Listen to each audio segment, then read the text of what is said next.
Child as he was desperate with hunger and reckless with misery. He rose from the table and, advancing to the master, basin and spoon in hand, said, somewhat alarmed at his own temerity, "Please, sir, I want some more." The master was a fat, healthy man, but he turned very pale. He gazed in stupefied astonishment on the small rebel for some seconds, and then clung for support to the copper. The assistants were paralysed with wonder, the boys with fear. "What?" said the master at length, in a faint voice. "Please, sir," replied Oliver. "I want some more." The master aimed a blow at Oliver's head with the ladle, pinioned him in his arm, and shrieked aloud for the beadle. The board were sitting in solemn conclave when Mr. Bumble rushed into the room in great excitement, and addressing the gentleman in the high chair, said, "Mr. Limpkins, I beg your pardon, sir. Oliver Twist has asked for more." There was a general start. Horror was depicted on every countenance. "For more?" said Mr. Limpkins. "Compose yourself, Bumble, and answer me distinctly. Do I understand that he asked for more after he had eaten the supper allotted by the dietary?" "He did, sir," replied Bumble. "That boy will be hung," said the gentleman in the white waistcoat.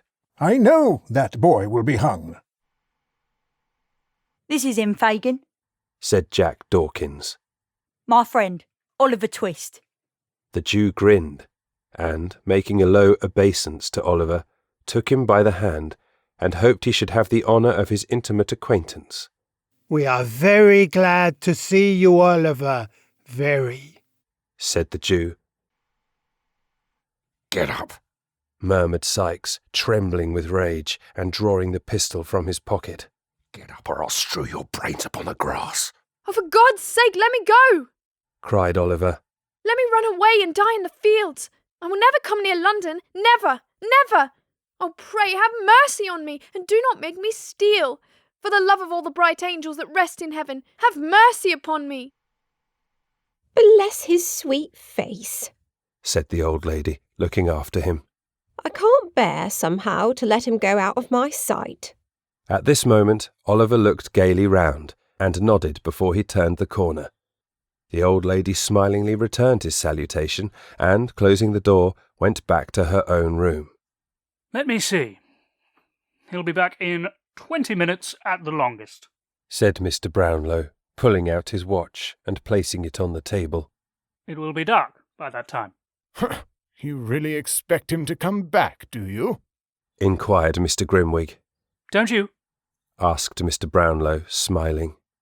The spirit of contradiction was strong in Mr. Grimwig's breast at the moment, and it was rendered stronger by his friend's confident smile. "No," he said, smiting the table with his fist. "I do not. The boy has a new suit of clothes on his back, a set of valuable books under his arm, and a £5 note in his pocket. He'll join his old friends the thieves, and laugh at you. If ever that boy returns to this house, sir, I'll eat my head."